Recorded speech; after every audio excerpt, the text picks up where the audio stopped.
And obviously this people don't believe us. And that's a good thing, because they shouldn't believe us, because we are not a religion. We are a scientific philosophy. Yeah. So I said, it's a good thing that you don't believe me. I happily enough. Yes. But just listen and sense the knowledge behind it, and then perhaps you know that I'm right, but you don't believe it. I had good discussions, robust discussions with doctor friends of mine when I've introduced the idea of wisdom, and they've really poo-pooed it. And my explanation has tried to be that we will always have a sense of an assumed sense, a set of paradigms, conventions, orthodoxies that are somewhat separate, somewhat fit together. But in order to generate new hypotheses and also to join the dots between all the things we sort of, in theory, know or are true, to use a different word, there always is a wisdom that's required, either to generate new hypotheses, definitely, or to piece together at any one moment and join the dots across all the things that are, in inverted commas, true. So I make a big advert for the application of good wisdom, taking responsibility for your own health and trying to apply that wisdom. And is that fair to say that you would agree or disagree, or how would you? Because you use the word wisdom, so I'm just trying to interrogate that. If you look at the last 100 years, there are 3 or 4 paradigms, dogmas, that prevented progression in science. But it prevented, first of all, the thinking, the belief that inflammation is a bad thing. Before... So therefore we dampen it down with drugs. And that's why we dampen it down. Yeah. And those NSAIDs and cortisol in acute medicine... Steroidal interventions. ...are the worst case in disease. When I was in Mykonos and I was 18 and I was very ill, the vet turned up. Because on it was Eos, the island of Eos. And you had a doctor for 12 hours and a vet for 12 hours, because they only had one doctor, but they had a vet. The vet turned up with this giant syringe and injected me with steroids because I was sick. And I felt a lot better. But now I'm wondering, was it the right thing? To your point. What issues does that create when you dampen what is a healthy response? Well, not healthy, a necessary inflammatory response. So that was the first dogma, which still holds. It is still... People are still trying to, during a crisis, dampen inflammation. To dampen an acute so for people inflammation. watching this, can we just explain, inflammation is the body's right response to an injury or an infection, and it deploys a chemical cascade which is actually necessary in that moment. Yeah. If you see people who reach 100 years and you follow them through their whole life, they suffer severe systemic inflammatory responses. If they have a virus, they have high fever. If they have a bacteria, they have high fever. But it goes like this: boom, boom, boom. Finished. And it's not chronic. So it's not ongoing, it's chronic. And afterwards... It's appropriate, it's high, it's intense, then it stops. And the thing is, those people live in the same environment as we. So they do something which other can't, or perhaps could, but don't. Let's see if we can deepen that a little bit afterwards. So that's the first inflammatory. That's the first dogma, which is really not helping us. The second one is the separation of systems. I think that acute medicine has improved because of the existence of disciplines. In Spain, gynecology is not gynecology anymore. You do 3 years of gynecology, and then the last 3 years you choose between uterology and ovariology. So I said, what the hell is this? This is almost frightening. In the end, we have a cardiologist who knows about the heart and the rest about aorta. It's Someone's incredible. good at left brain and someone's good at right brain. Yeah. But in acute medicine, it has been very helpful. Interesting. Very. So we've had a bias towards acute. It could be accident and emergency. It Exactly. could be so the system So that's why has gravitated to that end. Exactly. Yeah. In chronic disease, we haven't advanced. Preventative, chronic. Almost. Yeah. Okay. Thank you. I was on a speech of fasting mimicking diet. I haven't heard till now, yesterday either, or today, nobody talking about all those risk factors, a trillion risk factors, the way it activates the immune system, the fact that then there is a mechanism, and in the end there is a disease. The only thing I've heard till now, I have a disease, and I make it work better with fasting mimicking diet. Jesus, this is all downstream treatment. There's nobody talking about upstream medicine. It's all downstream medicine. What the hell is this? And I'm not talking about that if you take the cause away, the disease disappears. That is not true. Has anyone coined the phrase upstream medicine until now? I'm going to do I'm doing it. TM, quick, get on the internet. No, it's a very good. We'll own it 50-50. No, I'm joking. Great, upstream medicine. Well, that should be a thing. I think that should and is a thing. Yeah. Medicine shifted from upstream to downstream. At the end, there is a film, and at the end of the film, there is something which we cosify. You understand the word cosify? It comes from Latin and Greek. It means making it a thing. Okay, yes. Yeah? We label it. So we understand cosa means yes. thing. Right, okay. Cosify. So we cosify. So you spell it C-O-S-A. C-O-S-A, that's a cosa. So cosify. Yes. So we cosify things and we give it a name, which is called rheumatoid arthritis. Uncurable. 5 minutes before, it was a joint inflammation, curable. You understand? Yeah. So in that last part, in that last step in medicine completely forgot about the rest. So now we have cancer and we treat it. And it's even so, you ask an oncologist, and if we would treat the cause, do you think that the disease will change? No. It's too late. Couldn't we add upstream thinking to downstream treatments? Can you tell me the third, and then I want to explain something on the second, a little story very quickly. But what's the third thing? You said 3 paradigms have really got in the way dogmatically of progress. The first was inflammation is bad. The second was separation of systems. What was the third? The third is that we believed, that's a belief, that the immune system makes mistakes. So that we can have an autoimmune disease in which our immune system attacks us. Or we have cancer in which the immune system does not attack the tumor. And that we have always supposed that is a mistake. So it's either a failure to attack something it should in that paradigm, or it's attacking something that it shouldn't at the other extreme. So that's the paradigm of thinking of the immune system. The immune system doesn't make mistakes. And ... What's the reality? If the hypothesis behind both disease groups would be correct, which is called loss of immune tolerance. So the body loses immune tolerance, and that's why we attack the thyroid gland. Yeah.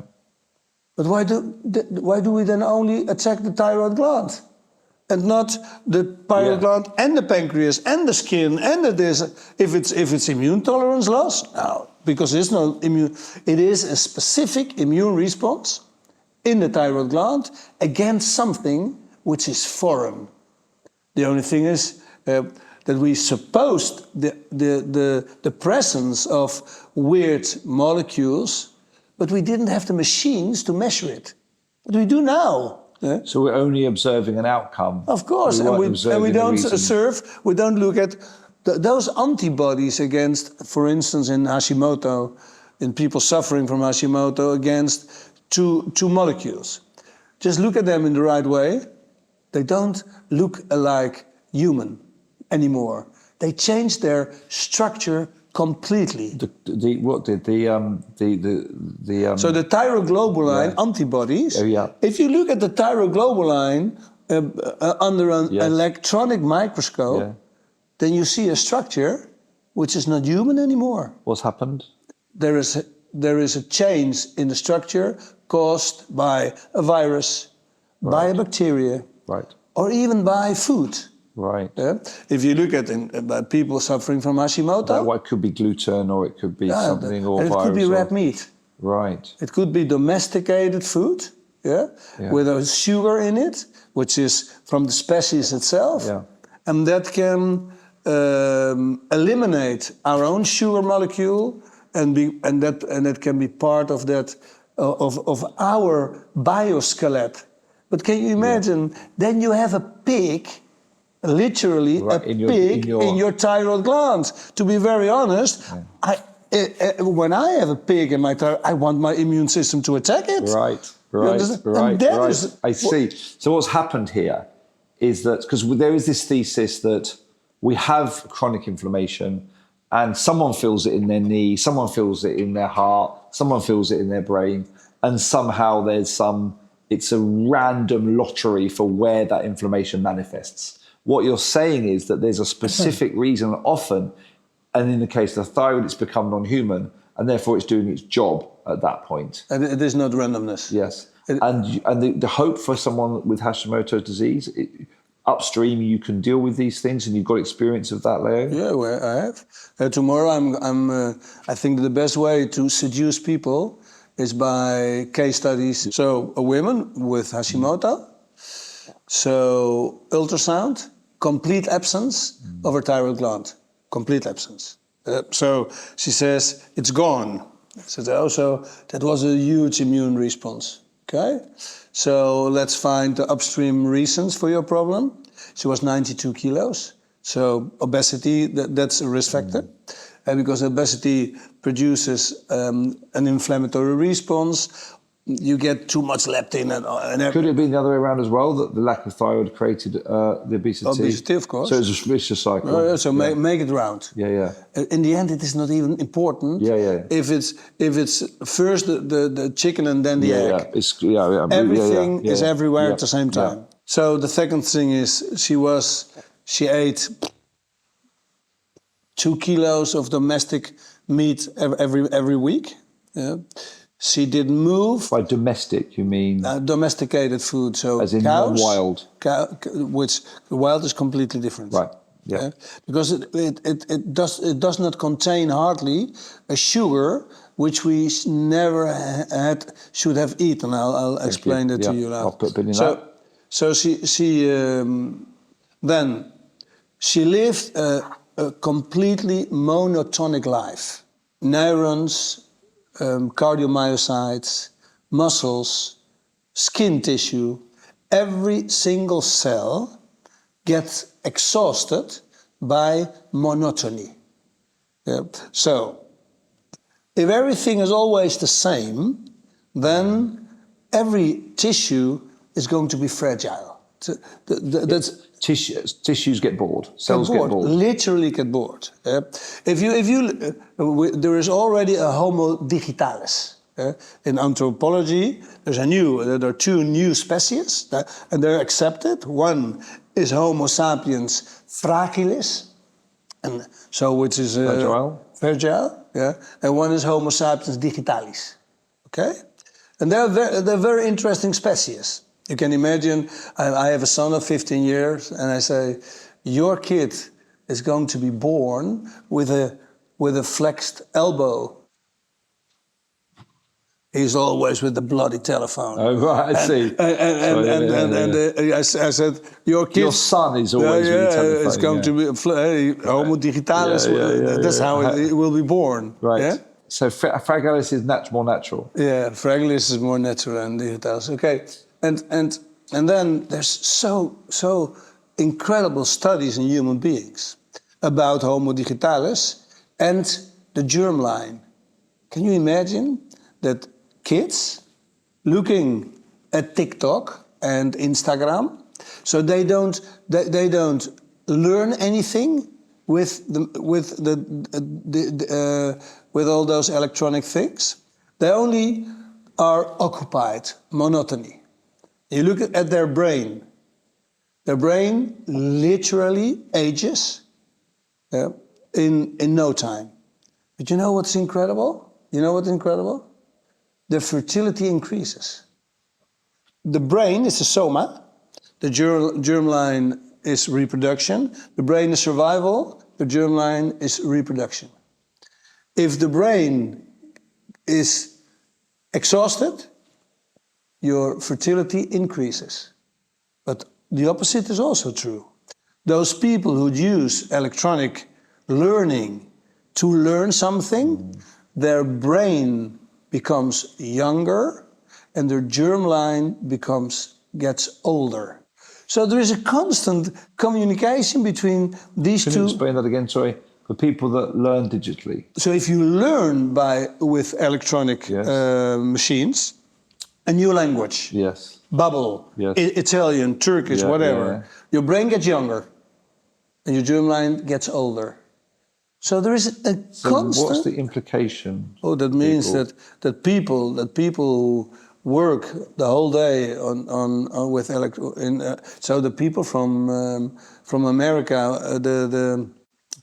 how do you call it? Americans? No, I'm joking. Yeah, I'm joking. You mean the computer programmers? Computer programming, but they're incredibly intelligent. Yeah. But they lose fertility. Right. Literally lose fertility.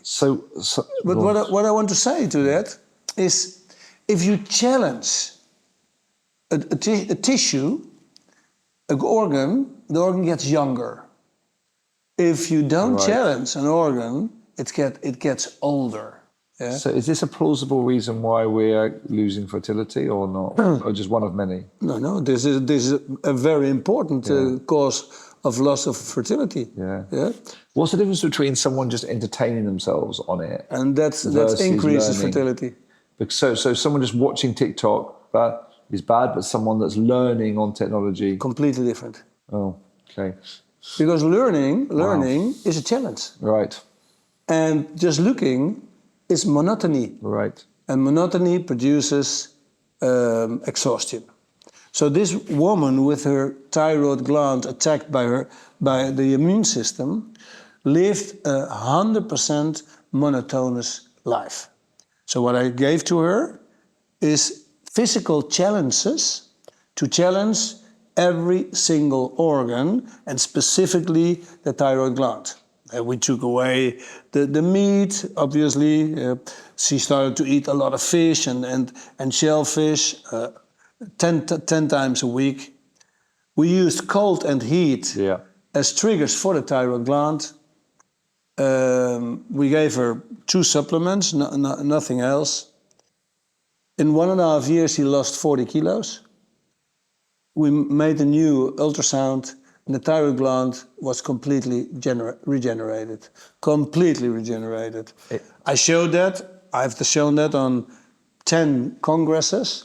But the good thing is the woman gave me permission so that everybody can see her name. Oh. So Leo, I've had practitioners who have reversed things.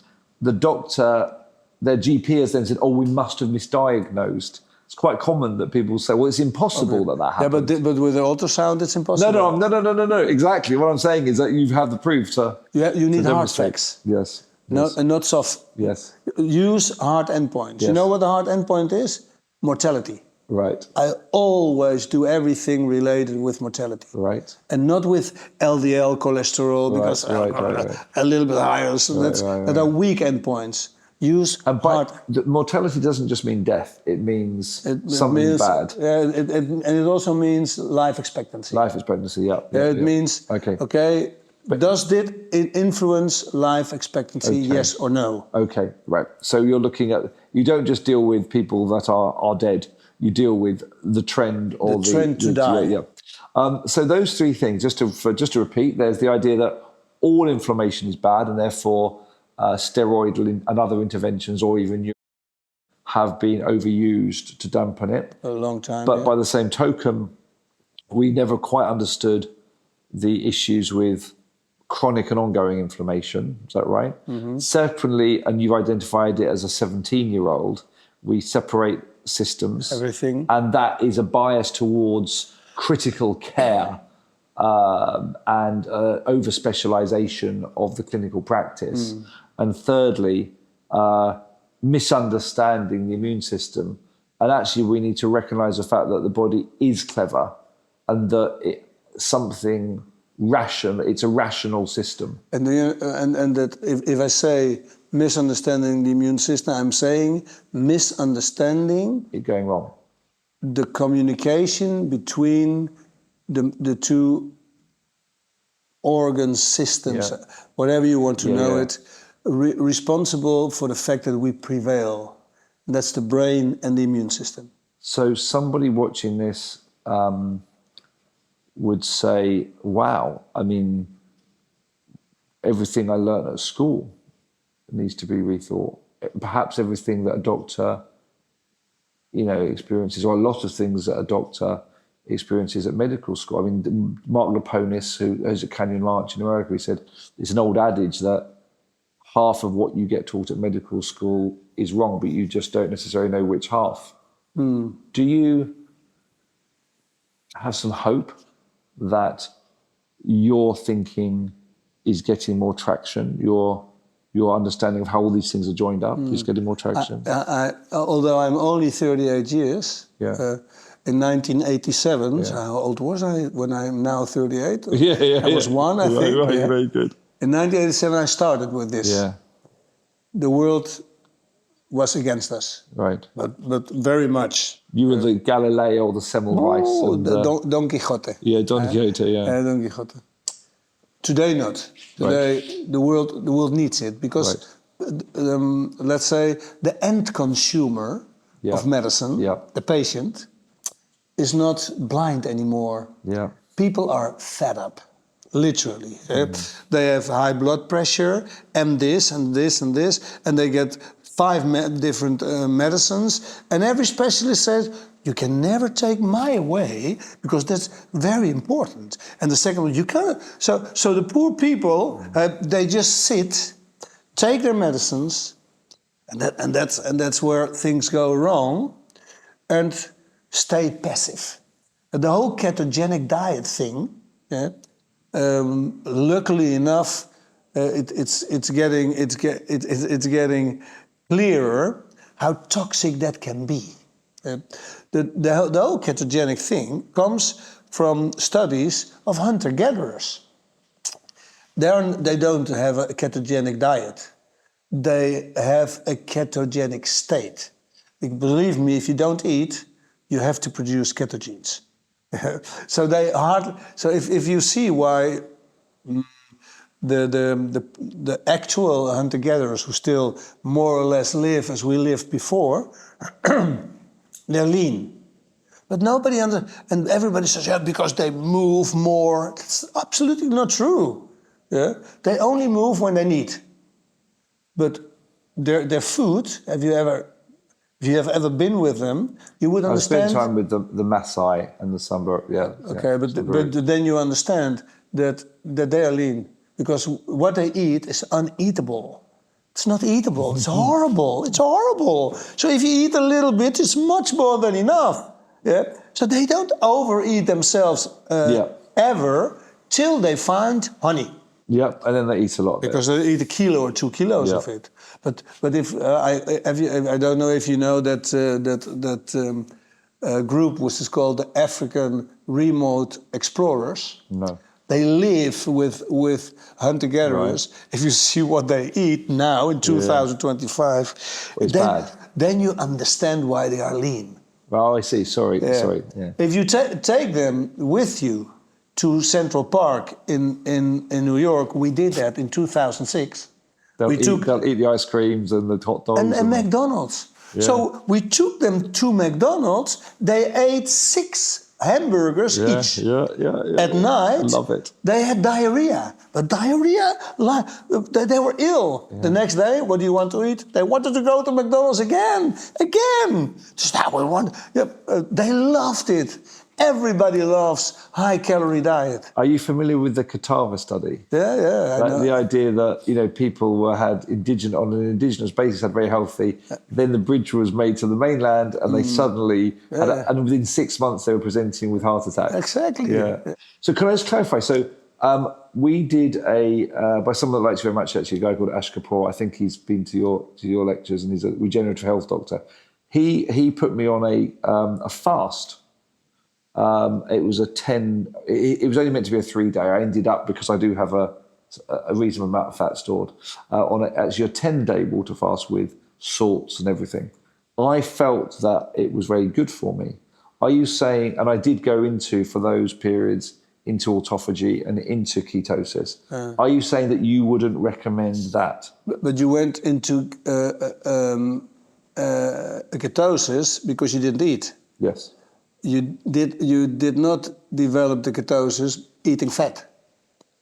Not in that period. Separately, my breakfast today was a coffee with MCT oils and ghee. But in those 10 days, you were in the ketosis. Correct. Okay. So what has happened with the ketogenic diet is people eat a lot of fat. Right. They lose weight. And they don't have to do anything else. Yep. Just sit down on your gluteus maximus, eat, do a ketogenic diet, and lose weight. Very interesting. If it does not have consequences, of course, it had consequences. So you're supportive of a very short fast that can get you into ketosis and autophagy, or not? What I support is recover the way humans developed their anti-fragility. People don't need to be fragile. They can be strong, resistant, and anti-fragile. By what? By doing things without monotony. So, intermittent fasting, that's good. Because it's not monotonous. No, but do it intermittently. Oh, no, 100%.